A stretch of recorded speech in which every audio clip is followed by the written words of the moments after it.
ഇന്ന് big boss ഹൗസിലെ next വീക്കിലേക്കുള്ള നോമിനേഷനാണ് കേട്ടോ, എവിക്ഷന് വേണ്ടിയിട്ടുള്ള. അപ്പോൾ അതിനിടയിൽ ആരോ അത് നന്ദനായിരിക്കാൻ സാധ്യത. ഇവിടെ ഫേക്ക് കോംബോ കളിക്കുന്നുണ്ട് ശ്രീതു എന്ന് പറഞ്ഞിരുന്നു. അപ്പോൾ ബിഗ് ബോസ് എല്ലാ നോമിനേഷനും കഴിഞ്ഞതിന് ശേഷം അനൗൺസ് ചെയ്യല്ലോ ഓരോ സ്വഭാവങ്ങൾ. അതിൽ ഫേക്ക് കോംബോ എന്ന് പറഞ്ഞിട്ടുണ്ടായിരുന്നു. അപ്പോൾ ശ്രീതുവിന് മനസ്സിലായി അത് അവളെക്കുറിച്ച് തന്നെയാണ്. അങ്ങനെ ശ്രീതു കരഞ്ഞുകൊണ്ട് ഡ്രസ്സിങ് റൂമിലേക്ക് ഓടിക്കയറുകയാണ് കേട്ടോ. പിന്നാലെ അർജുനും ജാസ്മിനും ചെല്ലുന്നുണ്ട്. അപ്പോൾ ശ്രീധുവിനെ ആശ്വസിപ്പിക്കാനെന്ന രീതിയിൽ ജാസ്മിനും അതിനകത്തേക്ക് കയറാൻ കേട്ടോ.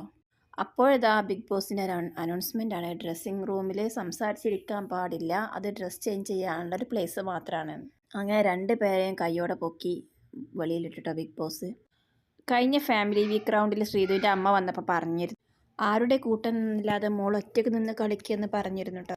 അന്ന് അവളുടെ അമ്മ അങ്ങനെ പറഞ്ഞിട്ടും ശ്രീധു വീണ്ടും അർജുനായിട്ട് കൂട്ടുകൂടുകയും സംസാരിച്ചിരിക്കുകയും കളി തമാശകളെല്ലാം